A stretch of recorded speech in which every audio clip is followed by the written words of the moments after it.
शुरुआती दिनों में समाज के तानों को साइड रखकर अपने पसंद के कार्य को चुनने और पूर्ण निष्ठा से करने वाले श्री अशोक सिंह जी की नर्सरी में आज हम आए हैं। उनकी नर्सरी का नाम है संस्कृतायन नर्सरी, जो कि सिवान जिले के बसंतपुर प्रखंड के नौगौली गांव में है। शुरुआती दिनों में उन्होंने कैसे बहुत सारा संघर्ष करके और अपने संघर्ष के बलबूते पे इतनी बड़ी नर्सरी को तैयार किया। चलिए तो मिलते हैं श्री अशोक सिंह जी से।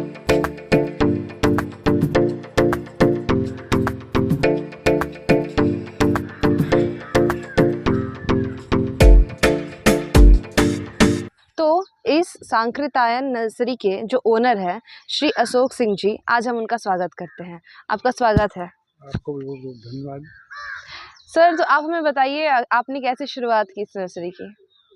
मैं अपने खेतों में बाग लगाने के अच्छे पौधे खोज रहा था, जगह जगह जाता था, वहाँ नर्सरी में ख़राब पौधे मिल जाते थे, इसलिए मैंने सोचा कि क्यों ना अपना शुरू कर दिया जाए। अपने लिए शुरू किया और इसको बाद में व्यापार बना दिया। मैं अपने भी बागवान हूँ, बागवानी करता हूँ, आम, लीची और नई प्रजाति की जो अपने यहाँ के पारंपरिक फसलें नहीं हैं, जैसे पीच हो गया। पारंपरिक फसलें जो हैं यहाँ के लिए, जो बाहर से आती हैं, लोगों को लगता है कि यहाँ नहीं होगा, उसका मैंने ट्रायल किया, वो यहाँ हो रहा है। जैसे कि पीच हो गया, आड़ू जिसे कहते हैं हिंदी में, मौसमी हो गया, स्वीट लेमन कहते हैं, किन्नू हो गया, ये सब अपने यहाँ खूब हो रहा है। एक लीची की नई प्रजाति आई है, उसको कहते हैं हम लोगन, जो इस लीची से 1.5 महीने बाद फलता है, पकता है। इसके बाद कुछ ऐसे पौधे हैं जैसे कि थाई वाटर एप्पल, वो भी यहाँ खूब बढ़िया हो रहा है। लाल केला भी बढ़िया हो रहा है। लाल केला में तो अभी घौद नहीं है, लेकिन बढ़िया हो रहा है। इसके बाद आम की बहुत सी प्रजातियाँ हैं जो गैर पारंपरिक हैं, यहाँ की नहीं है, लेकिन यहाँ अच्छा फलन हो। मियाजाकी हो गया, केसर हो गया, इसके बाद बनाना मैंगो हो गया, कटिमोन हो गया, चनक एक थाईलैंड की वैरायटी है, वो अच्छी है, जो यहाँ हम बाहर से लाकर लगाए। उसका मदर प्लांट भी है, उसका पौधा भी बनाते हैं। और कटहल पहले अपने यहाँ एक ही टाइप का होता था जो एक बार फलता था। अब कटहल में कुछ ऐसी वेराइटियाँ आ गई जो साल में 2 बार फल देती हैं, जिससे सालों भर कटहल मिलता रहता है। ये सब थाईलैंड की वेराइटियाँ हैं, अपने यहाँ की वेराइटियाँ कम है। अपने IIHR बंगलोर भी इस पर काम कर रहा है, लेकिन उसका पूरा प्रचार नहीं हुआ। पपीते की वेराइटी मैं जनरली पूसा नन्हा लगाता हूँ, और वो यहाँ के मौसम के लिए फिट रहता है। हाइब्रिड वैरायटी जो 789 है, इसको रेड लिटी कहते हैं, उसमें रोग बहुत ज़्यादा लगता है, लेकिन पूसा नन्हा में रोग नहीं के बराबर लगता है, अपने यहाँ के क्लाइमेट का वो। इसके बाद लीची का बागवानी करता है, जंगली पौधे भी तैयार करता हूँ। तो दोस्तों, आप देख सकते हैं यहाँ पे इस नर्सरी में अलग अलग देशों के पौधे भी सर इस्तेमाल में ला रहे हैं। सर, तो आपके नर्सरी में आपने किस किस तरीके के प्लांट्स रखे हुए हैं? क्या आपने सब्जियां भी रखी हुई हैं? लोकल जो सब्जियां होती हैं उसकी भी पौध मैं तैयार करता हूँ, और फल के पौधे जो भारत में कहीं भी होता है, चाहे वो हिमालय में होता हो, जैसे हिमालय का सेब है, और साउथ में होता हो, साउथ का लोगन है, रामबुटान है, ये सब यहाँ मैं बाहर से मंगा कर रखता हूँ। उसका मदर प्लांट तैयार करता हूँ और उसके पौधे लोगों को देता हूँ। लोग काफ़ी सहयोग करते हैं। सर, आप अपने शुरुआती दिनों के बारे में बताइए। मैं शुरू में बसंतपुर हाई स्कूल सिवान का छात्र रहा हूँ जी। उसके बाद पटना यूनिवर्सिटी में गया। वहाँ पटना कॉलेज से ग्रेजुएशन करने के बाद मैं 1985 में 85 नहीं 87 में मैं दिल्ली चला गया। JNU में एडमिशन लिया, वहाँ से 91 में वहाँ से लौट कर आया मैं। 91 के बाद से मैं इसमें लगा हुआ हूँ।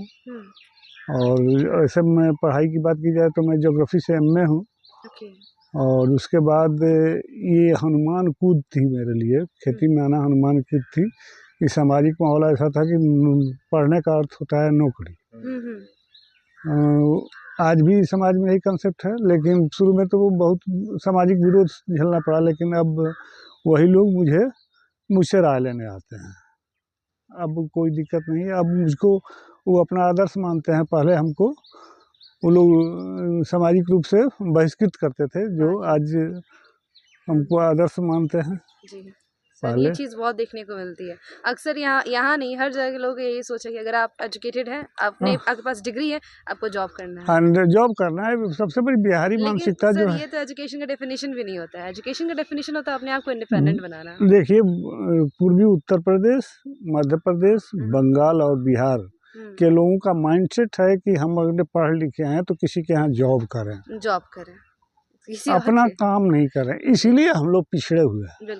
मैं तैयारी कर रहा था सिविल सर्विस की, लेकिन उसमें हुआ नहीं, तो मैं सीधे यहाँ चला आया। समाज में थोड़े दिन के लिए उछाल आया था कि अरे भाई ये क्या कर, गार्जियन को बेवकूफ़ बना रहा था, ये कर रहा था, वो कर रहा था। शुरू के दिनों में गांव की अनपढ़ महिलाएं जो थी, बूढ़ी महिलाएं, वो तो हमसे कह देती थी, लेकिन वो मुंह पर कहने वाले लोग कम मिलते थे। पीछे कहने वाले रोज लोग मिलते थे, गाली देने वाले रोज मिलते थे, कुछ नहीं है, ये है, वो है। लेकिन अब वो जितने लोग हैं सब मुझे फॉलो करते हैं।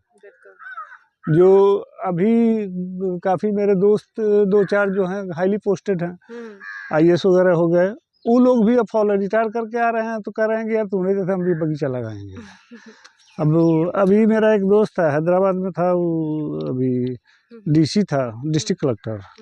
वहाँ से आया तो एथी का MP का है, तो आया तो कहा कि अशोक मैं तुम्हारे आ रहा हूँ, कि आओ, क्या काम है। तो देखिए यार, वहाँ ब्लड प्रेशर और शुगर का मरीज हो गया हूँ, लेकिन मैं वहाँ रहना नहीं चाहता हूँ, मैं गांव में खेती करना चाहता हूँ। आ जाओ, तू भी गांव में आ जा। ऐसे लोग हर साल जुटते हैं 10-20। मैं नए लड़कों को जो पढ़ लिख कर आ रहे हैं, उनको चाहता हूँ कि खेती में लगे। खेती एक बढ़िया रोजगार है। यहाँ मैं 10 मजदूरों को मजदूरी देते हैं, 10 परिवार मुझे 15 वर्षों से मेरे साथ हैं, जिनको काम देता हूँ और वो लोग काम करते हैं। इसके बाद फल बेचता हूँ तो उसमें कुछ लोगों को रोजगार मिलता है। मिट्टी लाता हूँ, उसमें कुछ लोगों को रोजगार मिलता है। जैविक खाद बनाता हूँ, उसमें कुछ लोगों को रोजगार मिलता है। तो इस तरह एक रोजगार का बहुत बड़ा साधन हो सकता है, निर्माण हो रहा है। और अभी तक हमने ये थी कि इसमें सेल्फ सफिशिएंट है, इसमें किसी से लोन नहीं लिया हम। एक पैसा लोन किसी का नहीं है, और कोई रजिस्टर मेंटेन नहीं करता हूँ कि हाँ कितना आया कितना गया। साल में अंत में मैं यही देख लेता हूँ मेरे पास बचा कितना है, इस साल मैंने खर्च की तो बचा कितना है। इसके बाद मैं अभी कह देना चाहता हूँ कि जो इस क्षेत्र की नीची ज़मीनें हैं, जहाँ जल जमाव होता है, जो परती पड़ा हुआ है, उस क्षेत्र में अगर यूकलिप्टस के पौधे लगा दिए जाएँ तो किसान 10 लाख रुपया 1 एकड़ से 5वें साल ले सकता है। अभी कुछ कटवाया है मैंने, लोगों का जो 5 साल पहले लगा था वो कटवाया है मैंने अगल बगल गाँव में, जो पहले, अब उस पर लोग ज़्यादा जोर दे रहे हैं।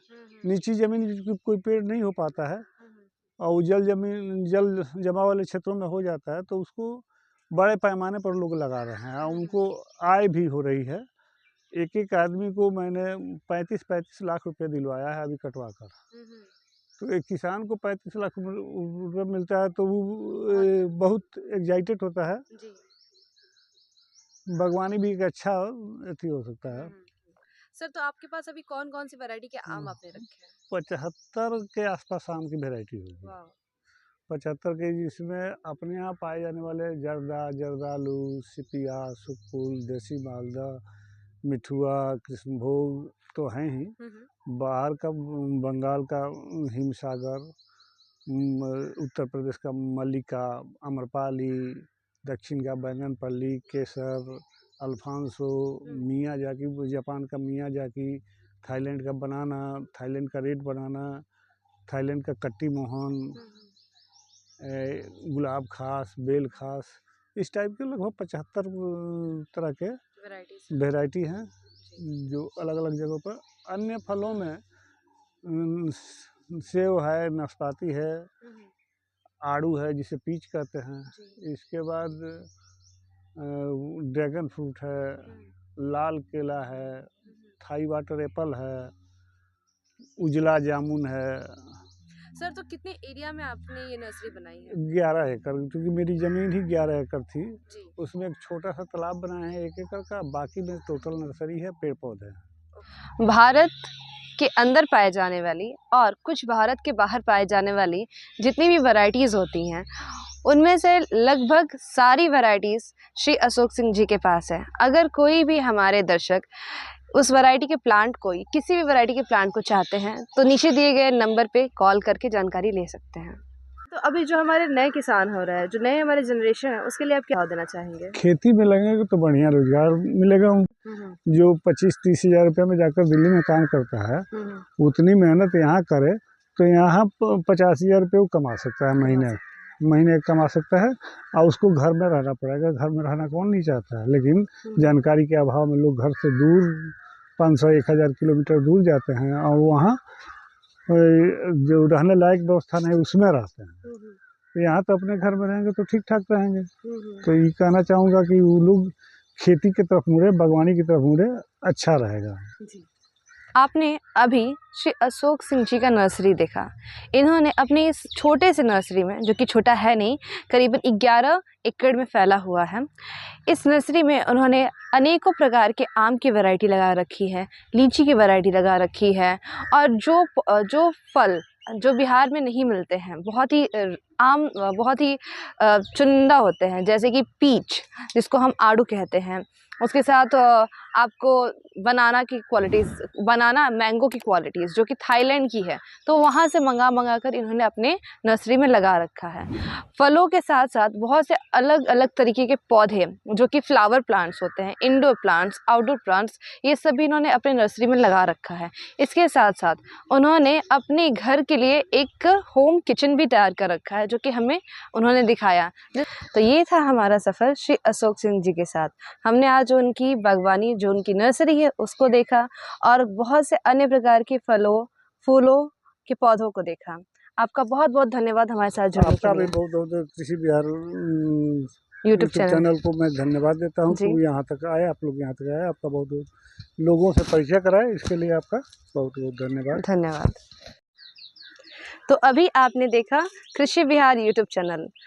कृषि संबंधित जानकारियों के लिए हमारे चैनल से जुड़े रहें, सब्सक्राइब करें, लाइक करें, शेयर करें और हमें सुझाव देने के लिए कमेंट करें। Thank you.